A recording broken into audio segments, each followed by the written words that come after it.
আসসালামু আলাইকুম ভিউয়ার্স, ঘরোয়া রান্নাঘর থেকে আপনাদেরকে আজকে একটি নতুন রেসিপি নিয়ে আমি হাজির হয়ে গিয়েছি। সেটি হচ্ছে বাফেলো উইংস অথবা বারবিকিউ উইংস। আপনারা কিভাবে অতি দ্রুত এবং এত সুন্দর করে রান্না করতে পারবেন তা আপনাদেরকে আমরা আজকে দেখিয়ে দেব। তো চলুন আমরা এক নজরে দেখে নিই যে এত দ্রুত অল্প সময়ে এটি অসাধারণ সুস্বাদু খাবার আপনারা কিভাবে তৈরি করে ফেলবেন।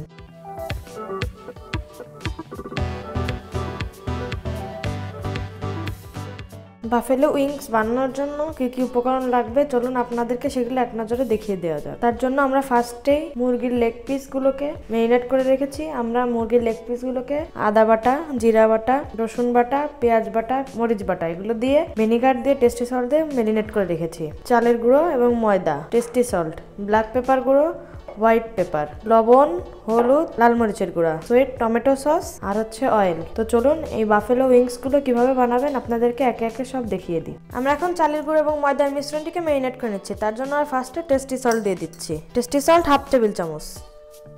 এখন দিচ্ছি লবণ হাফ টেবিল চামচ, শুকনা মরিচ 1/4, হলুদের গুঁড়া হাফ টেবিল চামচ, সাদা গোলমরিচের গুঁড়া 1/4, ব্ল্যাক পেপার 1/4। এগুলো দিয়ে এখন আমরা মিশ্রণটিকে মাখিয়ে নিচ্ছি। আমাদের কড়াই গরম হয়ে গেছে, এখন আমরা তেল দিয়ে দিচ্ছি পরিমাণ মতো। যেহেতু চিকেন ফ্রাই করব সেহেতু আমরা ডুবো তেলে চিকেনগুলোকে ফ্রাই করব। আমাদের তেলটা গরম হয়ে এসেছে প্রায়, ততক্ষণ আমরা দেখিয়ে দিচ্ছি। আপনারা চিকেন লেগ পিসগুলো এভাবে করে ফালি ফালি করে নেবেন, তাহলে এর ভিতরে ভালোভাবে মশলা ঢুকবে। আমাদের তেল গরম হয়ে গিয়েছে, এখন আমরা চিকেনগুলোকে মিনিটের মধ্যে ভালো করে ডুবিয়ে তেলের উপর ছেড়ে দিব।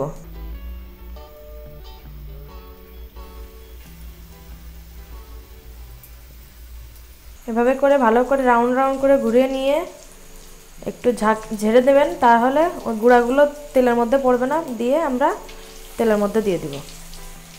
আমরা 3 মিনিট পরে চলে এসেছি। আমাদের মুরগির এক পাশ হয়ে গিয়েছে, এখন আমরা উল্টে দিচ্ছি। আপনারা চুলাটি মিডিয়াম হিটে রাখবেন, তাতে করে মাংসটা ভালোভাবে সেদ্ধ হয়ে যাবে এবং খেতেও মজা লাগবে। আমরা 5 মিনিট পরে চলে এসেছি। আমাদের বাফেলো উইংসগুলো সুন্দর করে ভাজা হয়ে গিয়েছে, এখন আমরা এগুলোকে উঠিয়ে ফেলছি। দেখুন কি সুন্দর করে ভাজা হয়েছে। আমরা একই উপায়ে বাকিগুলোকেও ভেজে নিব। আমাদের বাফেলো উইংসগুলো ভাজা হয়ে গিয়েছে, এখন এদেরকে সসের মধ্যে ডুবানোর পালা। তো চলুন বাকি কাজগুলো এখনই করে নেওয়া যাক। আমরা ফ্রাই প্যানটি অন করে নিয়েছি, এখন আমরা পরিমাণ মতো সস দিয়ে দিচ্ছি।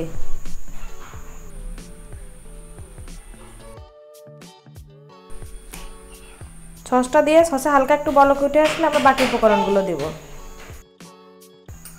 আমরা 3 মিনিট পর চলে এসেছি। আমাদের সসে হালকা জাল হয়ে গেছে, এখন আমরা টেস্টি সল্ট দিয়ে দিচ্ছি পরিমাণ মতো। এবার দিচ্ছি সাদা গোলমরিচ গুঁড়া অল্প অল্প পরিমাণে। এবার দিচ্ছি ব্ল্যাক পেপার অল্প পরিমাণে। এগুলো দিয়ে আমরা আর 1 মিনিট মতো নাড়াচাড়া করব, তারপরে আমরা বাফেলো উইংসগুলো এর মধ্যে দিয়ে দিব। আমরা 2 মিনিট পর চলে এসেছি। আমরা এখন একে একে বাফেলো উইংসগুলো দিয়ে দিচ্ছি এর ভিতর। এগুলো দিয়ে আমরা এখন একটু নাড়াচাড়া করে 1 মিনিট মতো রেখে নামিয়ে ফেলবো। দেখুন আমাদের বাফেলো উইংস পুরোপুরি রেডি। দেখতে কি সুন্দর লাগছে। এটি খেতে অত্যন্ত স্বাদের হয়, বিশেষ করে বাচ্চাদের জন্য এটি একটি লোভনীয় খাবার। এখন আমরা গ্যাস অফ করে এটি নামিয়ে ফেলবো। দেখুন আমাদের বাফেলো উইংস পুরোপুরিভাবে রেডি। এটি দেখতে অসাধারণ সুন্দর হয়েছে এবং এটি দেখতে যত সুন্দর খেতে তার থেকেও বেশি সুন্দর।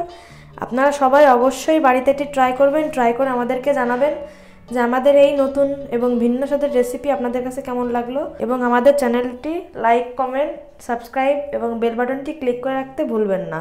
আল্লাহ হাফেজ।